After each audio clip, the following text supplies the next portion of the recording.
This topic, but having heard the introduction this morning, I'll skip over some things. It's interesting, though, that I've been reading about Kuwait for 50 years since I started teaching postgraduates at the London School of Hygiene. I've come back there. And I must say that I've seen Kuwait change from a crisis of malnutrition to another crisis, which I will illustrate now. And I would like to get a message across: you'll never solve this problem only as physicians. And if you don't get that, then we get nowhere. When we started off, you need to understand that this obesity epidemic is very recent.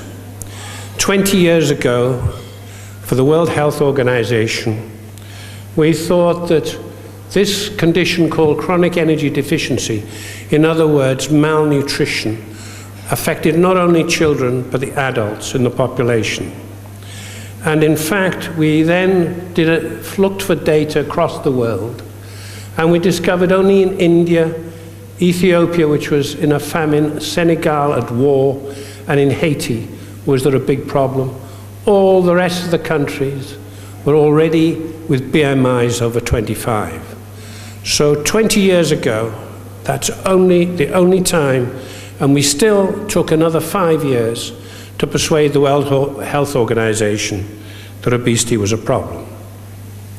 Now, many of you have been taught by US American doctors, and you may have got the wrong messages about obesity. They're now talking in the States that the definition is wrong. I hope this doesn't come through very well. This is the death rate for men and women in relation to the BMI, and you have lowest death rate below a BMI of 25, not, as you're now being told in America, only for people, there's only a problem above BMI 35 or something like that. In other words, it's still the same story as when we first put this on the map 40 years ago, 45 years ago. And let me illustrate it and the reason I'm putting this in, because I've just discovered how terrible your smoking rates are in Kuwait, in men. And here's the death rate in men and in women if they smoke. Here is BMI 25. You have to be extremely obese as a non-smoker to have the same risk as a thin, normal weight smoker. So smoking kills, and it kills, and 1 in 2 smokers will die from smoking. Now, if you're doctors, and we're hearing later today about the genetics. Genetics are important, but I'm talking about the epidemic, and we will need to illustrate that Kuwait, about 40 years ago, had a distribution of BMI probably like that in China in the 1980s. But you now have a distribution which is more like the old American distribution. A huge swing, and the genetic Kuwaitis, Chinese or Americans, are always in the upper parts of the band. So the shift is the epidemic, but the difference between people is quite often genetic sensitivity to what is going on in the environment. Now, we've just heard about bariatric surgery. Please understand that you already have a crisis in terms of extreme obesity.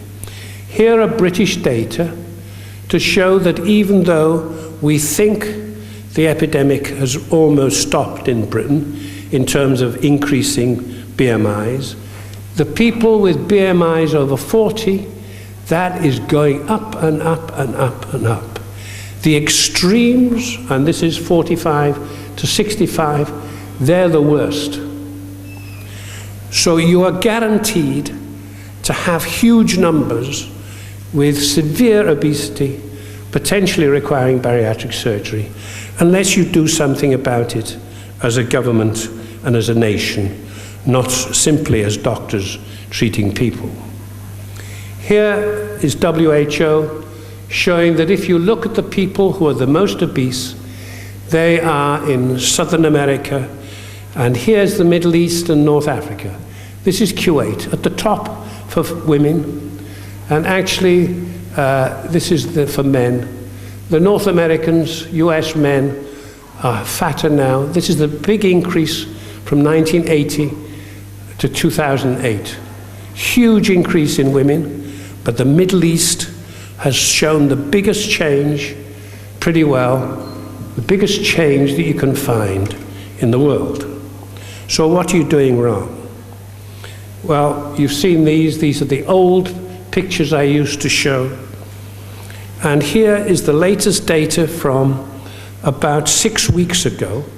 And Dr. Nawal Al-Hamad will have to tell me where these came from. But this is published in The Lancet this year. And here is the overweight. Kuwait is in red, line 2. Here are the women. And I've been, on The Lancet, it suggests that half the women in this country are obese, which is incredible. What alarms me as well is that 30% of Kuwaiti men smoked. I didn't realize it was that high.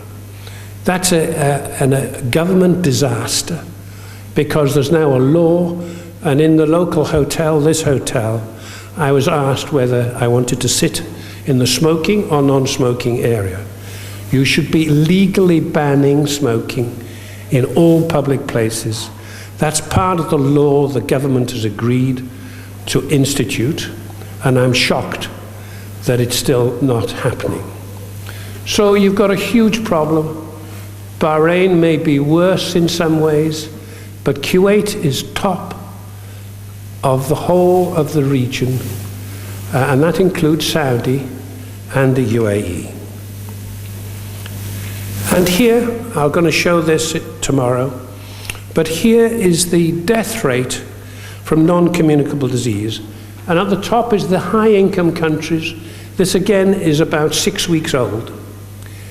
And if you look, Kuwait, Oman, UAE, and the vast majority of the deaths are cardiovascular. But it's very interesting, isn't it, that the poorer countries, look at Egypt. Egypt is a complete disaster.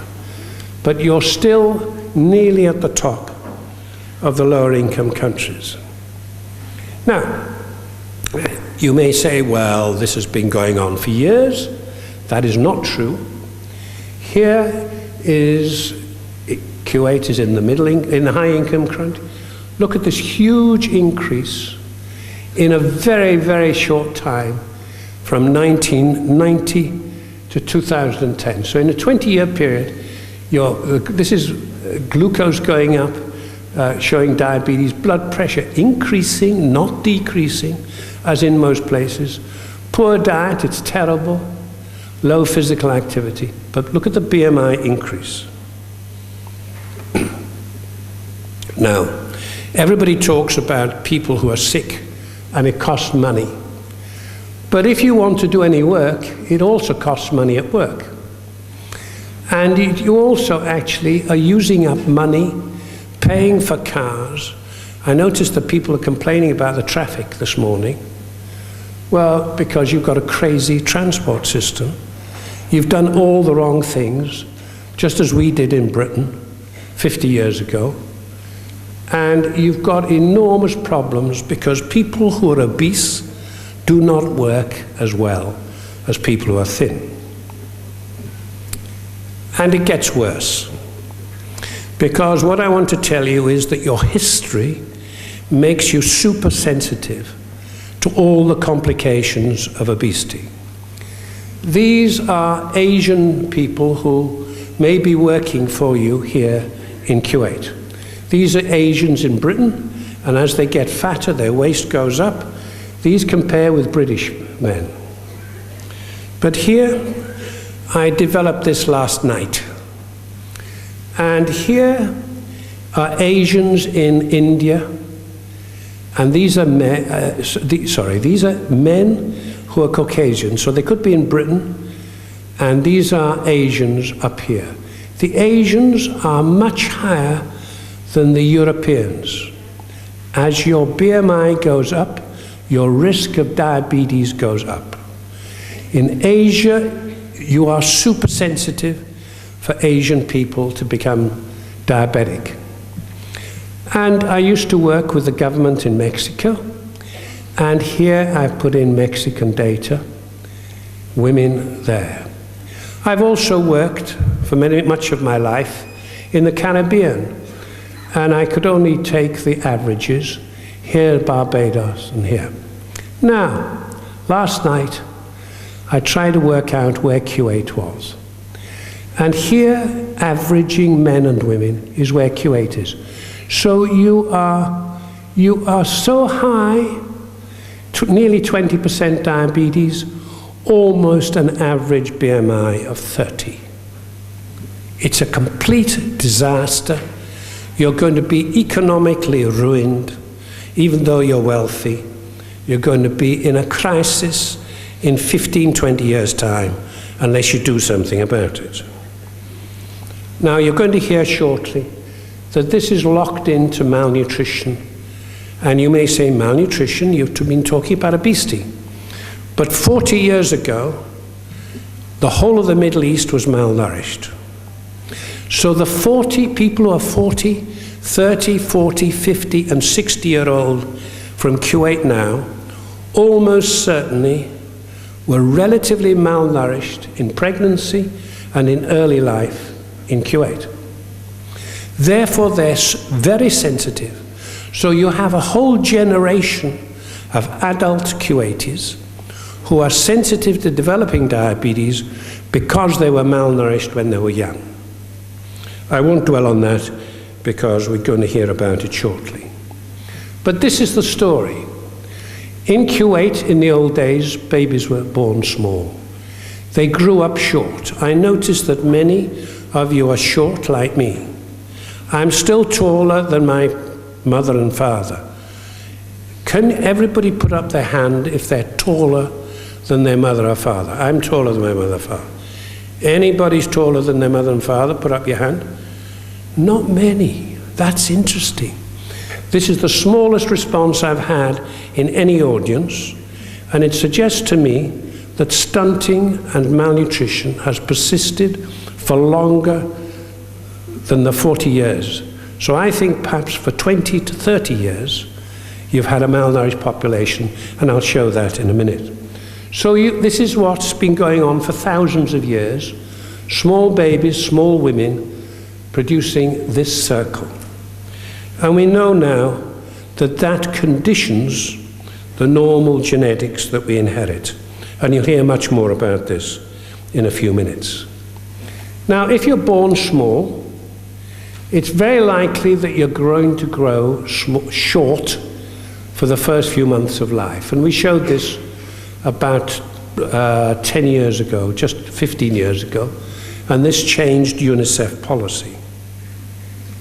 And we know that if you're born small and then put on weight very fast, you're much more likely to get diabetes.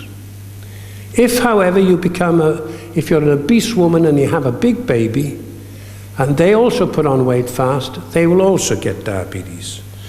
So we need to, and you'll hear about this shortly, this early phase of life is extremely important. Now, I asked you whether you were taller than your parents. This is the reason I think I've suddenly realized why so few of you put up your hand. Here is the prevalence of stunting in Kuwait. And it's the latest data, and it's a quarter of all the children. I'm astonished. But here are the children too. This is the latest data from this year's Lancet. So you've got a continuous crisis, and you're now feeding your children badly. You're then giving them terrible food at school. You then allow the television to bombard them with junk food. You then take them to McDonald's, and then they go into pregnancy. Young women become pregnant, and they promptly get glucose intolerance. And then the risk of diabetes for those women is terrific, reduced fertility, heart disease, all the things that I've just shown you. So this is the transitional crisis that is going on. You don't believe me? All right, let's take glucose intolerance in pregnancy and test it properly. And here is Western European. If you take WHO or the International Diabetes Group, these are the rates. Middle East, way up, close to Asia. So you have a crisis in medicine at the moment. Sorry, but that's true.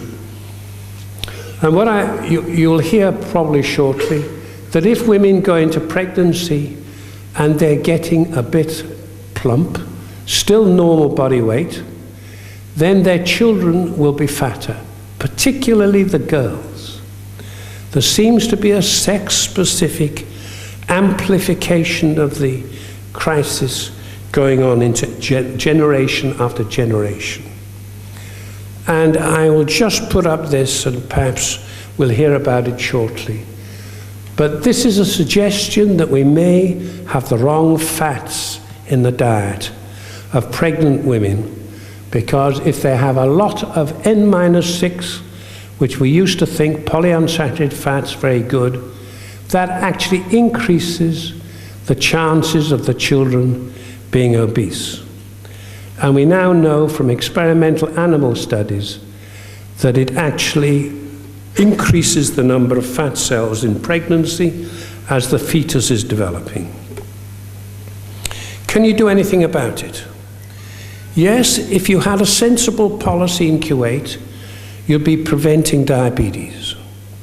And you can do it not by drugs, but by using changes in food and physical activity. You can also add, if you want, orlistat. But orlistat will not work on its own. You have to change the food system and the physical activity. If you do everything that the Finnish government tells you to do, you abolish, you get zero diabetes in the people who are sensitive to it. Zero. So I am amazed that you don't have a national major program of diabetes prevention. Okay. Is nutrition simple? No, it's not. This is the current agreed WHO relationships. Obesity comes from a high-fat, high-sugar diet, and it leads to cancers, diabetes, high blood pressure, heart disease, and so on. But of course, you have different effects, and we've got to think about those effects as we go along. Now, as you increase the fat intake in the population, the chances of becoming overweight and obese go up. This is the relationship across the world. There is Kuwait, right up there, like these Caribbean islands. And when I went to the Caribbean, I suddenly realized that that's because they've got 20% sugar. Here in Kuwait, this morning, I've been offered fruit juice 5 times. Fruit juice is a killer. And WHO last Wednesday identified fruit juices and soft drinks as a huge problem and suggested that we should dramatically reduce the sugar, but we should also, they've actually made the point that the fat intake should be 15% and no further increase should happen. They didn't publish this on Wednesday. It's going to be published, I think, later this year. So we have a completely new policy now, and we need to understand that policy. The Chinese, I told them about it, they said rubbish, and their diabetes rates have gone up. In Jamaica, where I used to work 50 years ago, this is the crisis that's gone on in Jamaica. Kuwait is already in a big mess. Here is the evidence that fat, if you drop your fat intake, you drop your weight. The bigger the drop in fat intake, the bigger the weight drop. If you have a high-fat diet, your weight goes up. If you have a high-sugar diet, the weight goes up. So in fact, we have a problem. And it's all to do with the concentration of energy. You cannot understand how much fat and sugar is in your food. And if you actually make the food full of calories, energy dense, your brain doesn't understand it, and automatically you eat the same amount of food and you're getting more calories automatically. So you have to change the food system in Kuwait, not simply tell people that they've got to eat less. I've got 5 minutes, 6 minutes more. Here is the evidence on dental caries, tooth rot. And we haven't published this yet, but it's the basis for the new WHO. And it's going to be published, and it shows that if you're on 3% dental caries, this is a log scale, dental caries goes up only if you're on fluoride and good dentistry can you afford to have 5%. Why? Because if you take Americans who have fluoride, toothpaste, and dental care, the dental problems go up and up and up.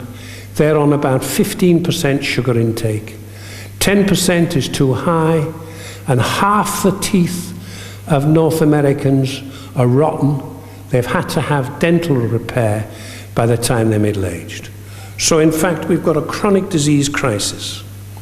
So we need to change the whole dietary system of Kuwait, and we need to change the transport system to overcome this problem. How do we do it? You do not do it simply by talking to patients. You have to change government policy. This is food politics. You have to stop marketing to children. It changes what they think and how they eat and how they manipulate their parents. The evidence is absolutely clear. Now the food industry is targeting adolescents, just as with tobacco and alcohol and soft drinks and food. Why? Because the brain is not mature until the age of 20, not 12 or 10, 20 years of age. In Europe, we're starting to tax everything, change the price of food. And in France, they've dropped the obesity rate by 15%. They take total control of the food system in schools. They do not allow any rubbish, no soft drinks, no fruit juices, no fried foods, just good quality food. And they now tax, if you advertise drinks and foods, you pay a tax if it's junk food. They price and target soft drinks, and they make a lot of money that goes into health. So instead of looking at people individually, I'm trying to persuade the Kuwaiti government that they need to change their policies. Only if you do that will you make it easy. Here are the effects of just having television messages to change your food. It does very little. This is the cost effectiveness. The best way is to regulate pricing, food labeling, school interventions, work interventions, not mass media. That's the problem for the Middle East. The governments do not get this message, and I'm working all the time in Cairo for the whole of the region because we have to change the food system. So in conclusion, you have a massive epidemic. You're guaranteed to have to set up kidney dialysis units, amputation centers, and you're going to have lots of blind people in Kuwait fairly soon. You have to understand that health promotion doesn't work on its own. You've got to change the whole system. And legislation and regulation is the answer. Thank you very much.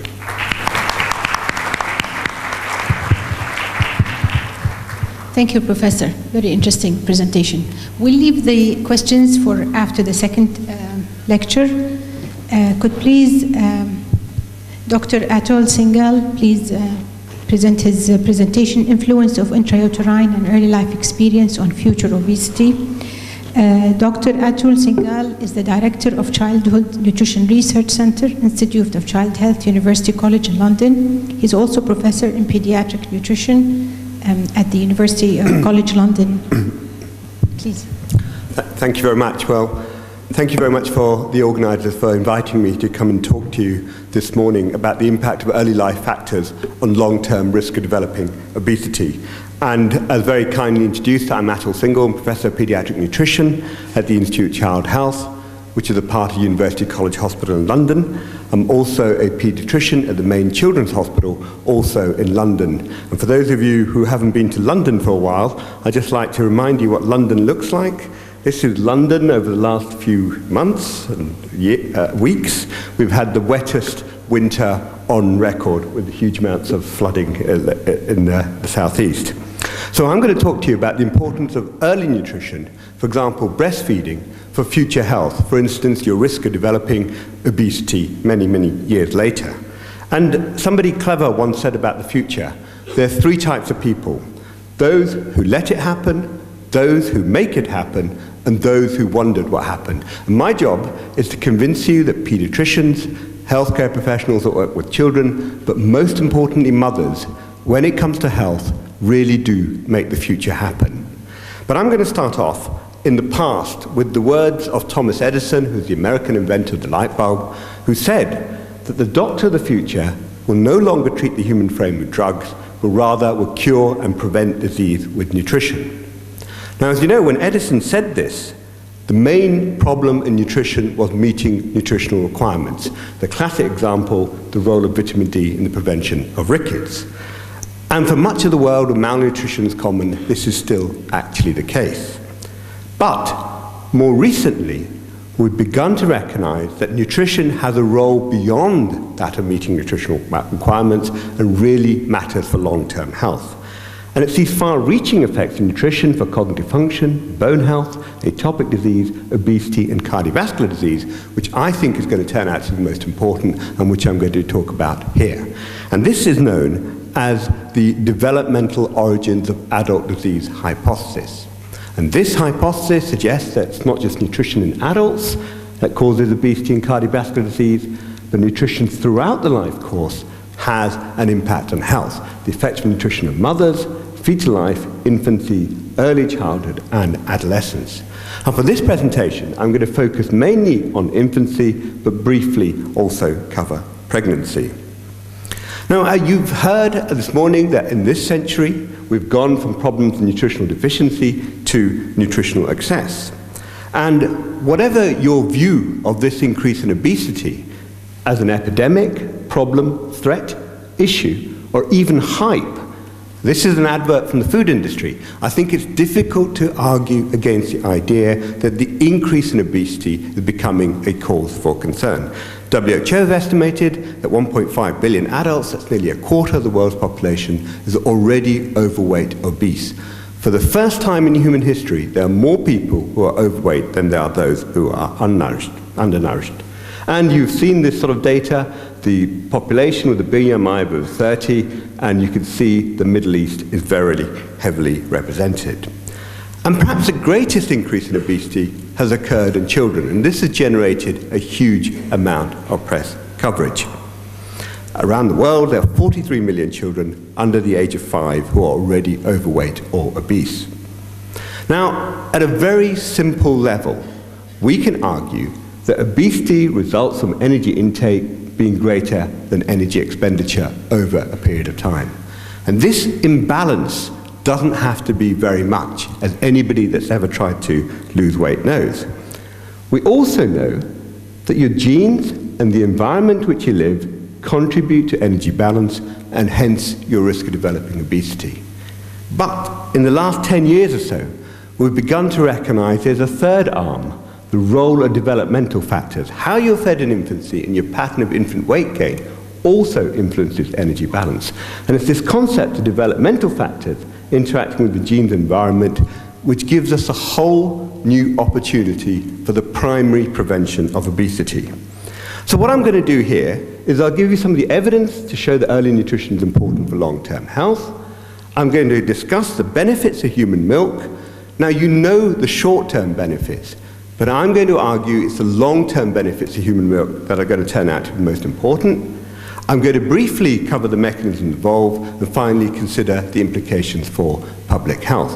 But I'm going to start off and remind you that this concept isn't new and has a long history.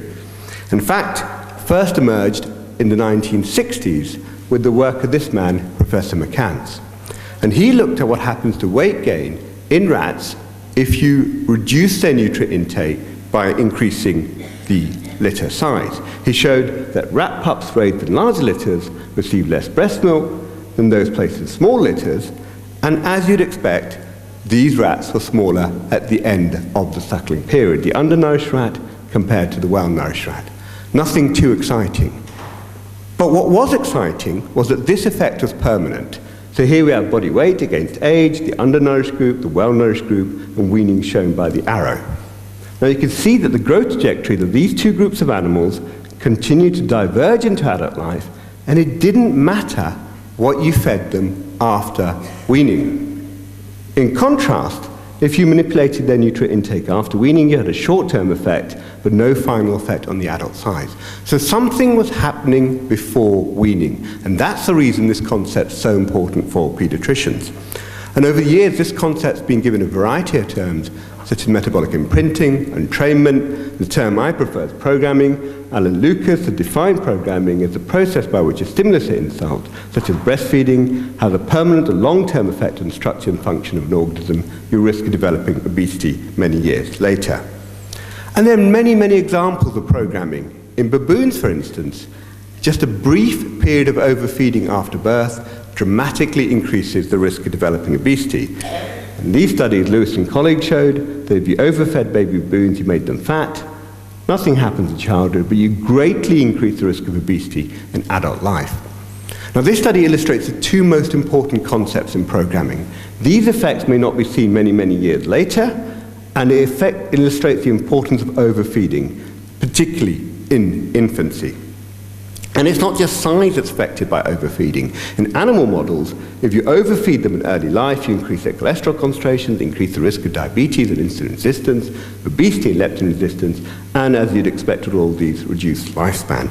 Now you'll recognize these are the major components of the metabolic syndrome that cause this blood vessel to become a narrow atherosclerotic vessel, like that one on the right.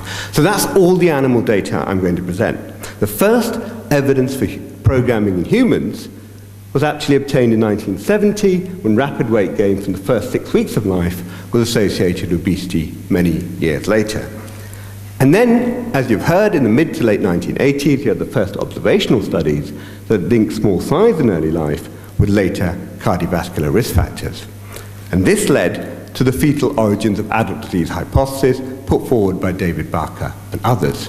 And this hypothesis suggested that suboptimal fetal growth and nutrition, as measured by low birth weight, was associated with cardiovascular risk factors, type 2 diabetes, and above all, an increase in cardiovascular mortality. And there's a huge amount of evidence to support this hypothesis. I'll give you just one example. This is a systematic review in 150,000 individuals, showed that a higher birth weight is associated with a reduced risk of type 2 diabetes. Each 1 kilogram increase in birth weight reduced your risk of diabetes by 50%. Now, the fetal origins hypothesis had two ideas. Firstly, that nutritional interventions in pregnancy may help to reduce the risk of the metabolic syndrome. We don't have much evidence for this. And the second idea was that promotion of early weight gain may have long-term benefits for cardiovascular disease. That turned out to be completely wrong, and I'll show you why. So, history looks something like this. Nutritional effects in the 1960s, the first observational studies to show programming, the term programming coined in 1981, programming shown in non-human primates, and then you had the fetal origins of adult disease hypothesis. The problem is that despite all this research, the lack of experimental or randomized studies that can establish a causal link between early nutrition and future health means we still do not know the answer to the question, does early nutrition influence long-term health and obesity in humans? So what I'm going to do is focus on the experimental scientific evidence and not on policy. And I'll cover three main areas: the pregnancy, infancy, and early childhood. These areas clearly overlap. Starting off with pregnancy. Well, we know that if you're born with low birth weight, you are a high risk of developing central adiposity and you have low lean mass. We also know that overnutrition in pregnancy increases the risk of developing obesity in the offspring. And this has been shown many, many times. Obesity pre-pregnancy and maternal weight gain are associated with obesity in the offspring. What's really interesting is this one study that shows that women who have bariatric surgery before they get pregnant, their offspring are not obese, suggesting that this is not a genetic cause, there's an environmental cause. The problem is that only randomized controlled trials can show proof of concept and programming of lean and fat mass. So, is there evidence of nutritional interventions in pregnancy to affect long-term risk of health? Well, we know in areas of a huge amount of malnutrition, such as this, that if you use a protein energy balance supplementation, you can reduce the number of babies born small for gestational age by about a third. We also know that giving mothers multiple micronutrient supplementation during pregnancy can reduce the number of babies born small for gestational age or low birth weight. The problem is, what happens to their offspring? Well, only one study has looked at this, one randomized controlled trial. This was done in Nepal. They gave mothers a micronutrient supplementation. This reduced the number of babies born small for gestational age by 25%. When they followed up the infants, they had lower systolic blood pressure at 2 years of age. But they increased maternal mortality by 40%. Neonatal mortality by 40%, because they made the babies bigger, but there was very poor obstetric care. So you need to do the randomized trials. Overall, though, there's very little evidence to suggest that supplementation of pregnant women affects their offspring's risk factors for cardiovascular disease, including obesity. What about infancy? Well, here, the first question is, why should we focus on infancy? Well, it's the only time of your life where you're reliant on a single source of food. We know it's a period for rapid growth, and as I've shown you in animal models, it's a critical programming window for long-term health. And the strongest evidence for programming in humans has actually been obtained for the benefits of breastfeeding. Since Renoir painted his wife breastfeeding, begun to recognize that not only is the best form of nutrition for the newborn, but it has huge implications for long-term health, for cognitive function, bone health, obesity, and for cardiovascular disease. These headlines are common. Bottle-fed babies are prone to type 2 diabetes and increased risk of developing obesity. And there are numerous systematic reviews and meta-analyses that have shown the beneficial effects of breastfeeding for blood pressure, cholesterol metabolism, tendency to obesity, and risk of insulin resistance. These are all systematic reviews in healthy term infants. And the biggest effect appears to be for obesity. At least 7 systematic reviews have shown that breastfeeding reduces the risk of long-term obesity. The effect size is large, up to 20% reduction, and this is a large effect for populations, not for an individual, and the effect appears to be greater for exclusive versus non-exclusive breastfeeding. And each 1 extra month of breastfeeding is associated with lower risk of developing obesity. And this effect of breastfeeding is for fat mass, not for lean mass. This is a systematic review published just a few years ago. Breastfeeding is associated with lower fat mass from as early as 1 year of age. So if we accept that formula feeding increases the risk of developing obesity, what are the potential mechanisms involved? Well, there are 3 main areas. There may be behavioral differences between breastfed and formula-fed infants. For example, formula-fed infants may be encouraged to finish the bottle. There may be nutritional differences. There may be something magical in breast milk. One example is long-chain polyunsaturated fatty acids. But what we've been looking at is the differences in patterns of growth between breastfed and formula-fed infants. The problem that we can't explain is that there may be confounding. Breastfeeding and obesity may have underlying confounding reasons. Now, you've all seen families like this. Father's obese, mother's obese, the baby's obese, but you've got a real problem with confounding when the dog is also obese. So is this related to a gene? Is it related to early nutrition? Or is this simply to do with the environment that this family is growing up in? So how do you separate these? Well, it comes back to my main message. You need a randomized controlled trial. How do you randomize to breast milk? In the 1980s, we didn't know how to feed these preterm infants, and so it's ethical and possible to randomize them to different diets and then follow them up into later life. At the time, breast milk banks were in common use. You can collect breast milk from the opposite breast during breastfeeding at the mother's own baby. So you could randomly assign preterm infants to breast milk or to formula and follow them up into adult life. And we did just that and found that breastfed infants had lower blood pressure, lower cholesterol metabolism, lower risk of developing obesity, and lower insulin resistance, but this time in an experimental study that established the causal link between early nutrition and future health. The other thing about feeding preterm infants is you feed them by nasogastric